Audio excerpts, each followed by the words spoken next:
राधे राधे दोस्तों, हम लोग 2026 की इकोनॉमिक्स की पूर्वावलोकन सॉल्व कर रहे थे। कल हम लोगों ने गरीबी और बेरोजगारी से संबंधित टॉपिक को शुरू किया था। इसके 50 प्रश्नों को हल कर लिया था। आज हम लोग इसके आगे के 50 प्रश्न या जितने हो सके उतने करने की कोशिश करेंगे। इसमें 123 प्रश्न हैं, तो आज हो सके 40 प्रश्न सॉल्व कर लेंगे। वो इसकी नेक्स्ट वीडियो भी कल ही अपलोड कर दूंगी, जिससे कि ये पूरा टॉपिक खत्म हो जाए। जब ये टॉपिक खत्म हो जाएगा तो हम लोग फिर उसका सी सेक्शन सबसे पहले करेंगे। फिर उसके बाद जब ये टॉपिक गरीबी और बेरोजगारी खत्म हो जाएगा तो अंतर्राष्ट्रीय व्यापार, विदेशी विनिमय और अंतर्राष्ट्रीय संस्थाएं पहले ये कर लेंगे। विविध खत्म कर लेंगे। जनसंख्या और भारत नगरीकरण और विश्व जनसंख्या नगरीकरण, ये टॉपिक खत्म करने के बाद हम लोग जो ऊपर के टॉपिक बचे हुए थे, ये ऊपर के 2 टॉपिक बचे हुए थे। एक तो था राजकोषीय नीति एवं राजस्व योजनाएं और मुद्रा एवं बैंकिंग, क्योंकि इसमें बहुत ज्यादा क्वेश्चन है। कम से इसमें 400 प्रश्नों सिर्फ मुद्रा एवं बैंकिंग से ही है। आयोजन से भी कम से कम 200-250 प्रश्न है और राजकोषीय नीति से शायद 50 या 60 प्रश्न है। इनको हम लोग बाद को देखेंगे। ये इम्पोर्टेंट भी है, तो इसको हम लोग बाद को देखेंगे। तो हम लोग पहले इनको निपटा लेते हैं। चलिए अब हम लोग शुरू करते हैं, और आपको जैसा भी चाहिए वैसा बताइएगा। मैं तो वैसे क्लास करवा दूंगी, कोई दिक्कत वाली बात है नहीं। हम लोगों ने कल 50 क्वेश्चन तक कर लिया था, आज 51 क्वेश्चन से शुरू करेंगे। आप लोग जो है एक बार और क्लास देख लेंगे तो आप लोगों को जो है जो प्रश्न है उसको अच्छे से समझ में भी आ जाएंगे, याद भी हो जाएंगे, और जब भी अगर दोबारा ऐसा प्रश्न आएगा ना तो आप हल भी कर पाएंगे। चलिए पहला प्रश्न देखते हैं। National council for applied economics research के एक सर्वेक्षण के अनुसार, जिसके आंकड़े हाल ही में घोषित हुए थे, मतलब 2009 का ये डाटा था। भारत के किस राज्य में आबादी का अधिकतम प्रतिशत गरीबी रेखा से नीचे है? इस ऑप्शन के अनुसार तो झारखंड था, नहीं बिहार था। बिहार, और 2011-12 की जनगणना के अनुसार सर्वाधिक छत्तीसगढ़ में था। 2011-12 में सर्वाधिक गरीबी प्रतिशत वाले राज्य कौन सा था? छत्तीसगढ़, झारखंड, फिर बिहार, फिर मध्य प्रदेश। छत्तीसगढ़ में लगभग 40%, झारखंड में लगभग 36% और बिहार में कितना था? 33% और मध्य प्रदेश में 31% लगभग। अगला प्रश्न देखते हैं। बिहार भारत का एक पिछड़ा राज्य है, बिल्कुल पिछड़ा राज्य है। यह विकास के स्तर में क्षेत्रीय भिन्नताएं मिलती हैं, इसलिए ये पिछड़ा राज्य नहीं है। ए और दोनों सही हैं, लेकिन ये व्याख्या नहीं कर रहे, इसलिए बी सही होगा। ये इस पिछड़ी होने का परिणाम है, ना कि इसकी वजह से है। हम लोग इसकी व्याख्या पढ़ लेते हैं तो आपको ज्यादा समझ में आएगा। बिहार राज्य को पिछड़ेपन का कारण वहाँ की सामाजिक, आर्थिक, राजनीतिक परिस्थितियां हैं। बिहार राज्य में शिक्षा में कमी, आय की विषमता, सामाजिक रूढ़ियां, औद्योगिक धंधों का अभाव तथा राजनीतिक इच्छा शक्ति की कमी आदि कारण पिछड़ापन मौजूद है। बिहार में विकास के स्तर में क्षेत्रीय भिन्नता भी मौजूद है, परंतु यह बिहार का अल्प पिछड़ेपन का कारण नहीं, अपितु इसका परिणाम है। अगला प्रश्न देखते हैं। योजना आयोग की वर्ष 1999-2000 रिपोर्ट के अनुसार गरीबी रेखा से नीचे के लोगों का अधिकतम प्रतिशत है, तो ये था तब शायद गरीबी रेखा से प्रतिशत उड़ीसा ही था, बिल्कुल उड़ीसा था। ये कितनी बार प्रश्न पूछा गया है, आप चाहें तो इसकी व्याख्या भी पढ़ सकते हैं। उड़ीसा का कितना था? 47.1% था। अगला प्रश्न देखते हैं। आप चाहे तो ये भी देख लीजिए, इससे ये आंकड़े जो है, क्योंकि इससे प्रश्न भी बन सकते हैं। देखिए, सर्वाधिक गरीबी रेखा वाले 5 राज्य प्रतिशत संख्या के आधार पर सबसे ज्यादा संख्या कहाँ पे? उत्तर प्रदेश में, फिर बिहार में, फिर मध्य प्रदेश में, फिर महाराष्ट्र। तो याद करिए, उत्तर प्रदेश, बिहार, फिर मध्य प्रदेश, फिर महाराष्ट्र, क्योंकि यहाँ पे जनसंख्या भी ज्यादा है, इसलिए यहाँ पे जनसंख्या गरीब जनसंख्या भी ज्यादा है। और प्रतिशत के अनुसार पूछे, आपसे तो छत्तीसगढ़ सबसे पहले का, छत्तीसगढ़, फिर झारखंड, फिर मणिपुर, फिर अरुणाचल प्रदेश, फिर बिहार। छत्तीसगढ़, झारखंड, मणिपुर, अरुणाचल प्रदेश, बिहार। अगला प्रश्न देखते हैं, संपूर्ण भारत में कितनी है? लगभग 22%। अगला प्रश्न देखते हैं, योजना आयोग के अनुमानों के अनुसार वर्ष 2011-12 में निर्धनता रेखा के नीचे जीवन यापन करने वाले गरीब गरीब लोगों की सबसे अधिक संख्या किस राज्य में थी? अभी हम लोगों ने देखा था उत्तर प्रदेश में, फिर उसके बाद बिहार में, बिहार के बाद था मध्य प्रदेश, फिर महाराष्ट्र। अगला प्रश्न देखते हैं, हाल ही में योजना आयोग ने वर्ष 2011-12 के लिए गरीबी के अनुमान के अध्ययन किया। इन अनुमानों के अनुसार राजस्थान में गरीबी रेखा से नीचे की जनसंख्या का प्रतिशत कितना है? तो ये था 15%। अगला प्रश्न देखते हैं, अगला प्रश्न है, डॉक्टर सी रंगराजन विशेषज्ञ समूह द्वारा अपनाई गई विधि के अनुसार निम्न में से किस राज्य में 2011-12 में जनसंख्या के संबंध में निर्धनता का अनुपात सही नहीं है? तो ये अभी हम लोगों ने देखा था कि राजस्थान में था 15, राजस्थान में था 2011-12 के अनुसार में राजस्थान में 21.7%, गोवा में 6.3%, छत्तीसगढ़ में 37.9%, ये भी गलत है, और बाकी समस्त भारत में लगभग 29.5%, लगभग 30%। तो देखते इसकी व्याख्या पढ़ लेते हैं। 2011-12 की में इसका रुकिए दोबारा से पढ़ते हैं हम लोग प्रश्न। डॉक्टर सी रंगराजन विशेषज्ञ समूह द्वारा अपनाई गई विधियों के अनुसार निम्नलिखित में से राज्य में 2011-12 में जनसंख्या के संबंध में निर्धनता का अनुपात सही नहीं रहा? तो ये छत्तीसगढ़ में नहीं था। देखते छत्तीसगढ़ का क्या था इस समय।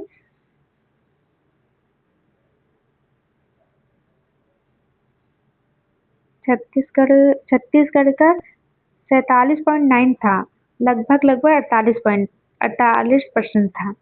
अगला प्रश्न देखते हैं, आप चाहे तो इसको पूरी व्याख्या पढ़ सकते हैं, ये तब करंट में था, तब ये पूछा गया था। अगला प्रश्न है, निम्नलिखित राज्यों में से किसमें गरीबी रेखा के नीचे जनसंख्या का निम्नतम प्रतिशत मिलता है? तो ये मिलता है पश्चिम हिमाचल प्रदेश में। हिमाचल प्रदेश में लमसम हिमाचल प्रदेश में 8.6% है, 8.6%। आप चाहे तो इसकी व्याख्या पढ़ सकते हैं। गरीबी रेखा के नीचे जनसंख्या का न्यूनतम प्रतिशत अंकित है, तो ये है, इसमें गोवा भी है। गोवा 2010 का प्रश्न था, उसके अनुसार गोवा था। अगला प्रश्न देखते हैं, आप चाहे इसकी व्याख्या पढ़ सकते हैं। निम्नलिखित राज्यों में से किसमें गरीबी रेखा से नीचे न्यूनतम प्रतिशत का योगदान है? तो इसमें सी केरल। देखिए एक से कितने सारे आंकड़े रहते हैं हर साल का अलग अलग, तो इसलिए ऑप्शन चेंज हो जाते हैं। ये प्रश्न के अनुसार ही दिए जाते हैं, इसलिए ऑप्शन ही चेंज हो जाते हैं। ये देखिए सबसे केरल में 2010 में 12% था, वर्तमान 2011-12 में 7% हो गया। पंजाब में 15% था, और 9-10 में और 11-12 में हो गया 8% लगभग। आंध्र प्रदेश में 21% और 2011-12 में 9% हो गया। अगला प्रश्न देखते हैं, ये इस तरह के प्रश्न मुश्किल से रिपीट होते हैं। अगला प्रश्न देख लेते हैं, विश्व बैंक की रिपोर्ट के अनुसार भारत में 50% से अधिक निर्धन इन 4 राज्यों में निवास करती है, तो वह है बिहार, उत्तर प्रदेश, मध्य प्रदेश और उड़ीसा। अगला प्रश्न देखते हैं, आप चाहे इसकी व्याख्या पढ़ सकते हैं। अगला प्रश्न देख लेते हैं हम लोग, जिसमें स्टार लगा हो इसलिए उसको छोड़ देते हैं। इसके हम लोग जो ये पढ़ लेते हैं, निर्धनता अनुपात पढ़ लेते हैं। वर्ष 1993 में पंजाब में था 11% और 2012 में झटके कितना हो गया 8.5%, लगभग 8%। बिहार में कितना था 54%, मतलब 55%, लगभग 55%। और 2011-12 में कितना हो गया था 33%। उत्तर प्रदेश में कितना था 40%, और वर्तमान 2011-12 में कितना हो गया 29%। और राजस्थान में 27% था और 2011-12 में 14%। अगर 2011-12 या 1993 से कोई क्वेश्चन आता है तो हमें यही आंकड़ों से जवाब देना है। चलिए हम लोग आगे देखते हैं प्रश्न। अगला प्रश्न क्या है? योजना आयोग ने 1993-94 में बिहार के लिए गरीबी रेखा से नीचे का निम्नलिखित प्रतिशत प्राकलित किया, तो वो था 55, 54% था लगभग, 96, 54.96 था लगभग 55% था। बिल्कुल, ये देखिए अगला प्रश्न देखते हैं। मध्य प्रदेश को भारत का इथोपिया कहा जाता है क्योंकि उसके प्रमुख लक्षण अत्यधिक बाल मृत्यु दर एवं कुपोषण है। बिल्कुल, इसीलिए इसको मध्य प्रदेश को भारत का इथोपिया कहा जाता है, क्योंकि यहाँ पे बाल मृत्यु दर और कुपोषण बहुत अधिक है। ये 2010 में पूछा गया था। ये सूचकांक 2008 में जारी किया गया था, उसके अनुसार ये पूछा गया था। अगला प्रश्न देखते हैं। निम्नलिखित में से किस राज्य को अत्यधिक कुपोषण के कारण भारत का इथोपिया कहा जाता है? तो ये है मध्य प्रदेश में। ये 2010 का प्रश्न है, अब तो स्थितियां बदल गई हैं। निम्नलिखित में से कौन गरीबी उन्मूलन की विधि है? गरीबी उन्मूलन की विधि उत्पादन गतिविधियों में अधिक निवेश। बिल्कुल, जब उत्पादन अधिक निवेश होगा और बढ़ती हुई बचती, बिल्कुल जनसंख्या में नियंत्रण। अगर जनसंख्या कम होगी तब भी गरीबी को कम किया जा सकता है। और बढ़ती हुई बचत को बढ़ाएंगे तो हम लोग निवेश भी कर सकते हैं किसी भी जगह। अगला प्रश्न देखते हैं। ये इसकी व्याख्या आप चाहे पढ़ सकते हैं। संप्रति भारत में गरीबी की व्यापकता के बारे में स्थिति स्पष्ट नहीं है। गरीबी निवारण कार्यक्रम में व्यापक प्रयत्न किए गए हैं। आर और ए और आर दोनों सही तो है, लेकिन व्याख्या नहीं करते हैं, इसलिए ये दोनों प्रश्न अलग अलग हैं, इसलिए बी ऑप्शन सही होगा। अगला प्रश्न देखते हैं। आप चाहे तो इसकी व्याख्या कर सकते हैं। अपना भारत बहुत बड़ा है, इसलिए गरीबी का सही आकलन कर पाना बहुत मुश्किल है। लोग गरीब ज्यादा होते हैं, वो सरकारें क्या करती हैं? आंकड़ा कम दिखाती हैं। अगला प्रश्न देखते हैं। जिला ग्रामीण विकास अधिकरण भारत में ग्रामीण जनता को कम करने में कैसे मदद करता है? तो देखते हैं।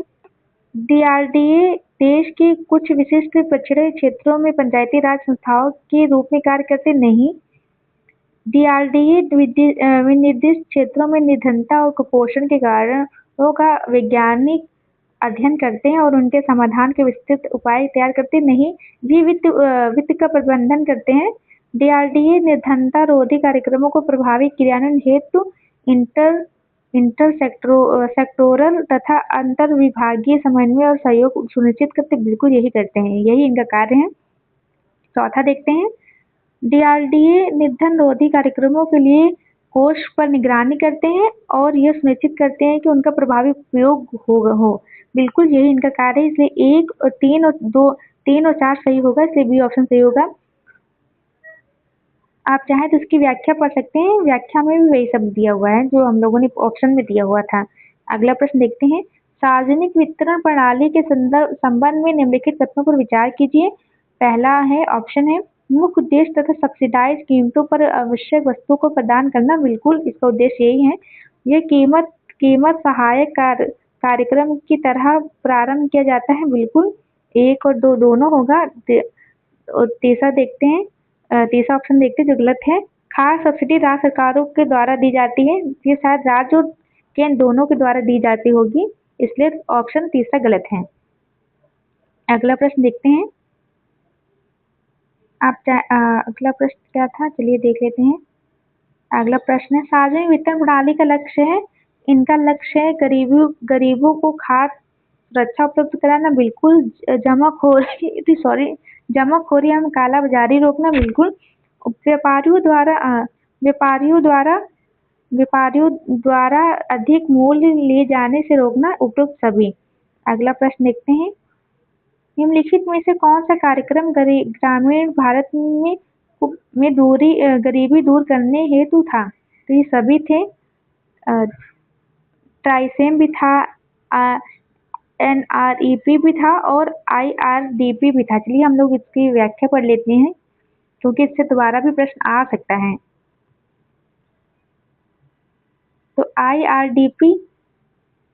आईआरडीपी 2 अक्टूबर 1980 में आया और TRYESM training of rural youth of self employment ये 15 अगस्त 1979 तथा नेशनल रूरल एम्प्लॉयमेंट प्रोग्राम को अक्टूबर 1980 में प्रारंभ किया गया। तीनों योजनाओं का मुख्य लक्ष्य ग्रामीण क्षेत्र में गरीबी उन्मूलन था। अगला प्रश्न देखते हैं, पश्चिम राजस्थान में गरीबी उन्मूलन कार्यक्रम समर्थित है। तो ये समर्थित था international fund for agriculture development and Ratan Tata trust द्वारा। अगला प्रश्न देखते हैं, संयुक्त राष्ट्र विकास कार्यक्रम ने निर्धनता की निम्नलिखित श्रेणियों की पहचान की है, कौन सा कथन सही है? तो ये है आय निर्धनता और मानव निर्धनता, ये दोनों ही है, इसलिए ए और बी दोनों सही हैं। आप चाहे तो इसकी व्याख्या पढ़ सकते हैं। अगला प्रश्न देख लेते हैं, मानव निर्धारित निर्धनता सूचकांक किस वर्ष की मानव विकास रिपोर्ट में प्रस्तुत किया गया था? तो ये किया गया था 1997 में। हम इसकी व्याख्या पढ़ लेते हैं क्योंकि इसकी व्याख्या से प्रश्न आगे बने हुए होंगे। यूएनडीपी ने सर्वप्रथम वर्ष 1997 की मानव विकास रिपोर्ट में मानव निर्धनता सूचकांक HIP प्रस्तुत किया था। जब से यूएनडीपी मानव विकास सूचकांक को प्रतिवर्ष मानव निर्धनता सूचकांक को भी प्रकाशित करता आ रहा था। वर्ष 2010 में मानव विकास रिपोर्ट में HPI के स्थान पर बहुआयामी निर्धनता सूचकांक जो 10 वंचन संकेतों पर आधारित है को प्रकाशित किया जाने लगा। मतलब अब मानव विकास रिपोर्ट में के स्थान पर अब बहुआयामी निर्धनता सूचकांक 2010 से आता है। तो 10 से बहुआयामी निर्धनता सूचकांक निकाला जाता है। पहले क्या निकाला जाता था? मानव विकास रिपोर्ट या कहा जाए मानव निर्धनता सूचकांक। अगला प्रश्न देखते हैं, और बहुआयामी निर्धनता सूचकांक 10 उसके 10 संकेतक है और 10 संकेतकों को 3 स्तरों में बांटा गया है, शिक्षा, स्वास्थ्य और जीवन स्तर में। अगला प्रश्न देखते हैं, मानव गरीबी सूचकांक की अवधारणा मानव विकास रिपोर्ट 1997 में प्रस्तुत की गई, लेकिन मानव विकास रिपोर्ट ने इसे बहुआयामी गरीबी सूचकांक द्वारा निम्नलिखित में से किस वर्ष में प्रतिस्थापित कर दिया? तो ये किया था 2010 में। अभी हम लोगों ने व्याख्या में पढ़ा, अब हम लोग इसकी बार बार व्याख्या नहीं पढ़ेंगे क्योंकि हम लोगों ने एक बार व्याख्या पढ़ ली है। अगला प्रश्न देखते हैं, मानवीय गरीबी सूचकांक किस वर्ष में विकसित किया गया? तो ये किया गया था 1997 में। मानवीय गरीबी सूचकांक या मानव निर्धनता सूचकांक को 1997 में प्रस्तुत किया गया। इसकी सिर्फ लैंग्वेज चेंज है। अगला प्रश्न देखते हैं, वैश्विक बहुआयामी गरीबी सूचकांक रिपोर्ट कौन तैयार करता है? तो ये क्या तैयार करता है? ऑक्सफोर्ड गरीबी और मानव विकास पहल और संयुक्त राष्ट्र विकास कार्यक्रम UNDP और ऑक्सफोर्ड गरीबी और मानव विकास पहल, ये 3 और 4 होगा इसका ऑप्शन। आप चाहे तो इसकी व्याख्या पढ़ सकते हैं। अगला प्रश्न हम लोग देखते हैं, बहुआयामी गरीबी सूचकांक के संदर्भ में निम्नलिखित तथ्यों पर विचार करना है। इसे वर्ष 2010 में विकसित और प्रस्तुत किया गया, बिल्कुल। और यह अत्यधिक गरीबी को मापता है नहीं, यह अत्यधिक गरीबी को तो नहीं मापता है। और प्रतिदिन $1 से कम पर जीवन यापन करने वाले को शामिल करता है, नहीं, केवल एक होना चाहिए, केवल एक ही सही है। ये 2025 में आया था UPSC में। हम लोग इसके कथन 1 सही, कथन 2 क्यों गलत है पढ़ लेते हैं। MPI ये आय आधारित चरम गरीबी को नहीं बल्कि स्वास्थ्य, शिक्षा, जीवन स्तर जैसे बहुआयामी वंचनाओं को आधार पर मापा जाता है। $1 प्रतिदिन जैसी आय आधारित परिभाषा MPI की नहीं है। अगला प्रश्न देखते हैं, भारत में राष्ट्रीय बहुआयामी सूचकांक गरीबी सूचकांक में निम्नलिखित में से कौन सा सूचक जीवन स्तर निर्धारण के आयाम नहीं है? इसका बहुआयामी सूचकांक को 3 स्तर होते हैं। पहला स्वास्थ्य, फिर शिक्षा और फिर जीवन स्तर। स्वास्थ्य में 2, शिक्षा में 2 और फिर बाकी सब जीवन स्तर में आते हैं। तो जीवन स्तर में कौन से आएंगे? पकाने के ईंधन और पीने का पानी और स्वच्छता, ये जीवन स्तर में आएगा। स्कूली शिक्षा के वर्ष ये आता है शिक्षा में, ना कि जीवन स्तर में। इसलिए है तो सारे ही बहुआयामी में, लेकिन ये जो है स्तरों के अनुसार है। यदि हम लोग उसकी व्याख्या पढ़ लेते तो ज्यादा आपको समझ में आएगा, शायद मैं एक्सप्लेन नहीं कर पा रही हूँ सही से। स्वास्थ्य देखिए, इसको हम लोगों ने 3 कैटेगरी में बांटा गया, स्वास्थ्य, शिक्षा और जीवन स्तर। इसके 10 आयाम हैं, इससे 10 पॉइंट है। स्वास्थ्य के अंदर 2 है, बाल एवं किशोर मृत्यु दर और मातृ स्वास्थ्य। शिक्षा में स्कूली शिक्षा के वर्ष और स्कूल में उपस्थिति, जो ऊपर प्रश्न दिया गया है। जीवन स्तर में स्वच्छता, रसोई, ईंधन, पेयजल, आवास, विद्युत परिसंपत्तियां, और साथ में बैंक। इसमें तो बैंक खाता भी दिया हुआ है, इसलिए बैंक खाता भी स्पष्ट करता है कि स्कूली शिक्षा के वर्ष जीवन स्तर के आयाम नहीं है, बल्कि शिक्षा के आयाम है। इसको 3 आयामों और 10 संकेतकों में बांटा गया है। अब सही है।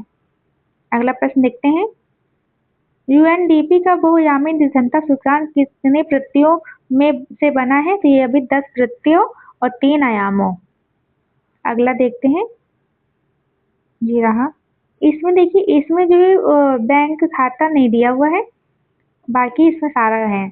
अगला प्रश्न देखते हैं, बहुआयामी निर्धनता सूचकांक में सम्मिलित होता है शिक्षा भी है, स्वास्थ्य भी है और जीवन स्तर भी है, इसलिए ए और बी और 3 दोनों ही होगा। अगला प्रश्न देखते हैं, निम्नलिखित में से कौन सा एक सूचकांक भारत में गरीबी की तीव्रता की माप के लिए सबसे उपयुक्त है? तो ये बहुआयामी गरीबी सूचकांक कब आया था? 2010 में। अगला प्रश्न देखते हैं, ये उसी की व्याख्या दी हुई है, हम लोगों ने पढ़ ली, इसे बार बार नहीं पढ़ेंगे। अगला प्रश्न है, यूएनडीपी के समर्थन से ऑक्सफोर्ड निर्धनता एवं मानव विकास नेतृत्व द्वारा विकसित बहुआयामी निर्धनता सूचकांक में निम्नलिखित में से कौन सम्मिलित है? इसमें परिवार स्तर पर शिक्षा, स्वास्थ्य, संपत्ति तथा सेवाओं से वंचना, बिल्कुल ये शामिल है। राष्ट्रीय स्तर पर क्रय शक्ति, नहीं, ये शामिल नहीं है। राष्ट्रीय स्तर पर बचत, नहीं, ये भी शामिल नहीं, पहले ही शामिल होगा, इसलिए केवल एक सही होगा। देखा, घटना चक्र सॉल्व करने से एक बात तो है, अगर हम लोगों ने इसको ढंग से सॉल्व कर लिया तो प्रश्न जो भी आएंगे तो ऐसा करंट को छोड़ के बाकी हम लोग सारे प्रश्न घटना चक्र से सॉल्व कर सकते हैं।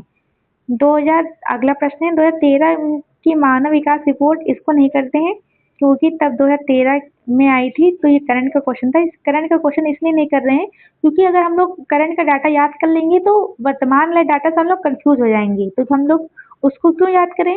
अगला प्रश्न है, धनी अधिक धनी होता जा रहा है और निर्धन अधिक निर्धन, ये जानने के लिए किस बात की तुलना करना आवश्यक है? ये ऑप्शन इसका बी होगा, विविध अवधियों में समरूप वर्ग की आय अदाकर्ताओं की आय के वितरण की। ये ऑप्शन ही कैसा दिया हुआ है। अगला प्रश्न देखते हैं, इसकी व्याख्या पढ़ लेते हैं, यदि विविध अवधियों में समरूप आय वर्गों के व्यक्तियों की आय में विषमता में क्रमशः वृद्धि की प्रवृत्ति परिलक्षित हो तो विषमता में यह वृद्धि इंगित करती है कि धनी अधिक धनी तथा निर्धन और अधिक निर्धन होता जा रहा है। अगला प्रश्न है, निम्नलिखित में से कौन निर्धनता के लिए उत्तरदायी नहीं है? अपर्याप्त समृद्धि दर बिल्कुल है, जनसंख्या में उच्च वृद्धि दर बिल्कुल है, बेरोजगारी बिल्कुल है, बढ़ती निवेश दर ये नहीं है, इसलिए ऑप्शन बी सही होगा। अगला प्रश्न देखते हैं, निम्नलिखित में से किसको गरीबी का सामाजिक सूचक नहीं समझा जाता है? तो परिवहन के साथ संसाधनों की संख्या, कम संख्या, ये नहीं है, बाकी सब माने जाते हैं। अगला प्रश्न देखते हैं, निम्नलिखित में से कौन निर्धनता का सामाजिक संकेतक नहीं है? तो निर्धनता का सामाजिक संकेतक निरक्षरता तो है, रोजगार के अवसर भी हैं और सुरक्षा, पेयजल भी हैं, लेकिन घर का आकार नहीं, इसलिए बी सही होगा। बाकी ये सब निर्धनता के सामाजिक संकेतक हैं। अगला प्रश्न देखते हैं, विभेदीकृत ब्याज योजना का उद्देश्य रियायती ऋण प्रदान करना था समाज के कमजोर वर्गों के लिए।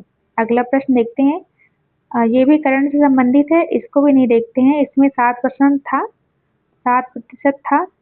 अगला प्रश्न देखते हैं, निर्धन एवं ग्रामीण क्षेत्रों के योगदान देने हेतु हूवर मेडल के लिए निम्नलिखित में से किसे मार्च 2009 में चुना गया था? वो थे एपीजे अब्दुल कलाम जी को दिया गया था स्वास्थ्य सेवाओं में योगदान देने के लिए।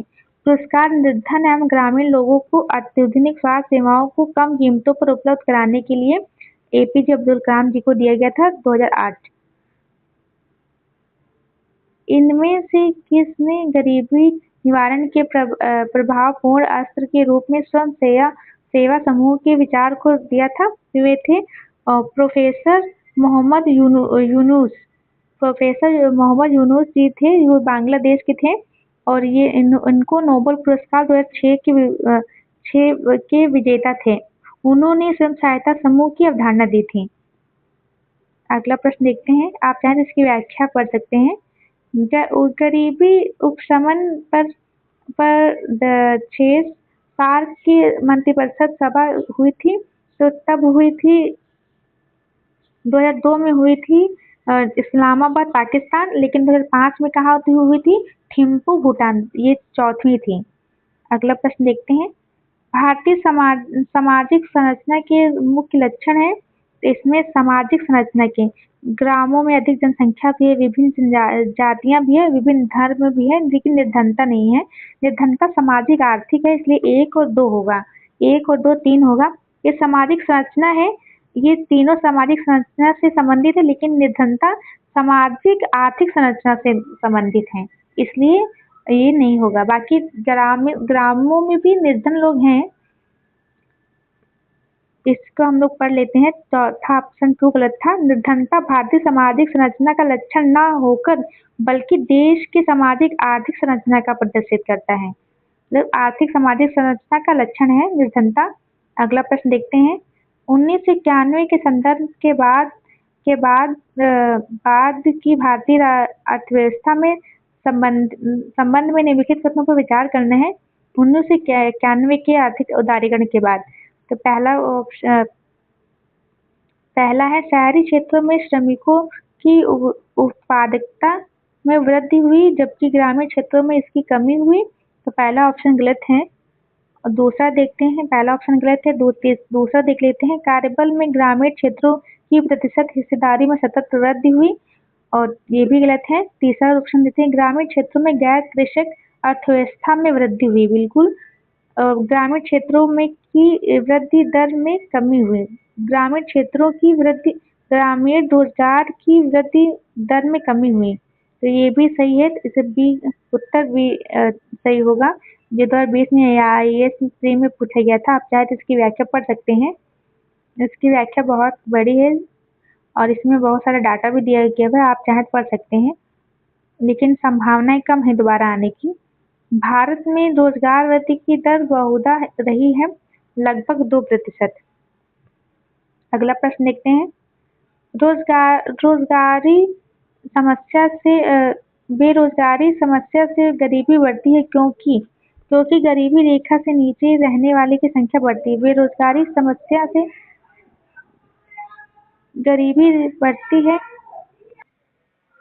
चलिए बाकी के क्वेश्चन अगले क्लास में करेंगे। तो थैंक यू फॉर वॉचिंग।